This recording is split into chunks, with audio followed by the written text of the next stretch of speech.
Hello dear students, welcome back to the modern pathshala. So last video में बच्चों हमने समझा था सॉर्टिंग क्या होता है एंड कैसे हम लोग सिलेक्शन सॉर्ट टेक्निक परफॉर्म करते हैं। आज की वीडियो में we will be trying to understand the concept of bubble sort. तो बबल सॉर्ट बच्चों बहुत ही यू कैन से एक लेंदी प्रोसेस होता है जिसमें हम लोग डेटा को सॉर्ट करते हैं। इसके अकॉर्डिंग आप करते क्या हो कि आप हर दो कंसेक्यूटिव एलिमेंट्स को कंपेयर करते हो, अकॉर्डिंगली उसको सॉर्ट करते जाते हो। तो हमने यहाँ पर एक एग्जांपल लिया है जिसमें हमारे पास 8 एलिमेंट्स है एंड ये सारे एलिमेंट्स रैंडम ऑर्डर में अरेंज्ड है। तो हम इसे एक प्रॉपर असेंडिंग ऑर्डर में अरेंज करेंगे।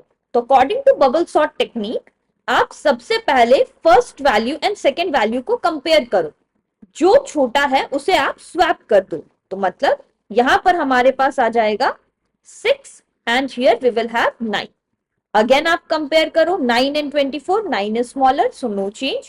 24 and 3, 3 is smaller so 3 goes here and 24 comes here। Then we have 24 and 11, so again there is a change, 11 comes here and 24 goes here। Again there is no change। फिर हमारे पास है 45 and 2, तो ये हो जाएगा 2 and 45 and again 45 and 15, so 45 and 15 भी swap हो जाएगा, ये हो जाएगा 15 and 45। बट अगर आप देखोगे तो अभी भी ये जो हमारे पास एरे है ये ऑर्डर्ड नहीं है, तो अगेन हमें इसे इटरेट करना होगा। तो फिर से हम इसे इटरेट करेंगे। 6 and 9 ये ऑलरेडी हमारा अरेंज्ड है। देन 9 and 3, तो ये हो गया 3 and 9। देन 9 and 11 अरेंज्ड है, 11 and 24 अरेंज्ड है। Then we have 2 and 24, so 2 and 24, then 24 and 15, तो ये आप देख पा रहे हो 15 and 24।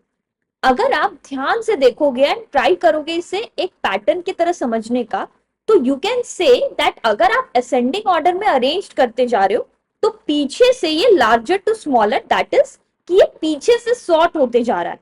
इवेंचुअली जब भी आप सारे एलिमेंट्स को कंपेयर कर करके सॉर्ट कर रहे हो तो हो ये रहा है कि जो लार्जर एलिमेंट है वो लास्ट में फिट हो गया।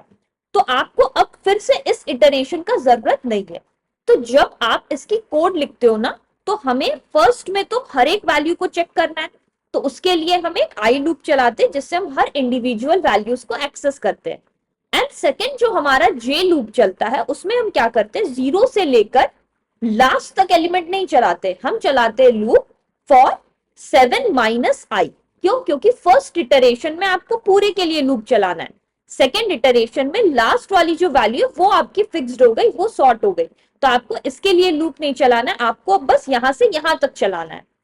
तो आप हमेशा 7 माइनस आई करते जाते हो। तो फर्स्ट में 7 माइनस 0 मतलब 7 टाइम्स के लिए चली, फिर 7 माइनस 1 मतलब कि 6 टाइम्स के लिए चली, मतलब कि 6 इंडेक्स तक चली, राइट। तो ये कॉन्सेप्ट आपको समझना होगा कि बबल सॉर्ट में नंबर ऑफ इटरेशंस बहुत ज्यादा होते हैं एंड आपकी जो लूप होती है, जो एरे होती है, उसमें एलिमेंट्स आपके लास्ट से अरेंज होते जाते हैं, राइट। सबसे बड़े वाले एलिमेंट लास्ट में फर्स्ट इटरेशन में पहुंच गया, सेकेंड इटरेशन में सेकेंड मोस्ट। तो अभी भी देखो ये सॉर्ट नहीं हुआ है, तो हमें इसे फिर से ट्राई करना है। तो 6 and 3, again 3 comes here, 6 goes here, 6 and 9 is sorted, 9 and 11 is sorted, but 11 and 2 isn't। So 2 and 11, 11 15 is sorted, 15 24 is sorted। तो अब देखो 15 आ गया अपने करेक्ट पोजीशन में। फिर से हम ट्राई करेंगे, 3 and 6 is okay, 9 and 2 isn't, तो 2 and 9। तो अब देखो ये 11 आ गया अपने करेक्ट पोजीशन में। फिर से आप चेक करोगे तो ये हो गया 2 and 6, तो देखो 9 आ गया अपने करेक्ट पोजीशन में। फिर 3 and 2, तो यहां हो गया हमारा 2 and 3। तो ये हो गए मेरी पूरी एरे सॉर्ट।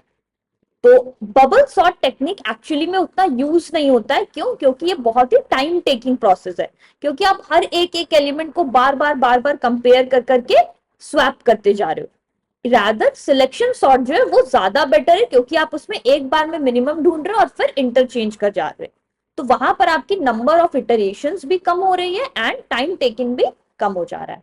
तो आपको बबल सॉर्ट का कॉन्सेप्ट एंड बबल सॉर्ट की जो लॉजिक है वो आपको याद रखनी पड़ेगी, इससे रिलेटेड क्वेश्चंस पूछे जाते हैं बोर्ड्स में। एंड आपको ये भी पूछा जा सकता है कि out of selection sort and bubble sort which one is better, right? So you have to write selection sort because the number of iterations is comparatively less and the time taken to execute is also comparatively less.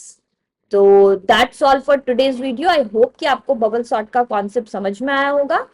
And do like, share and subscribe my channel and see you in the next video. Bye bye.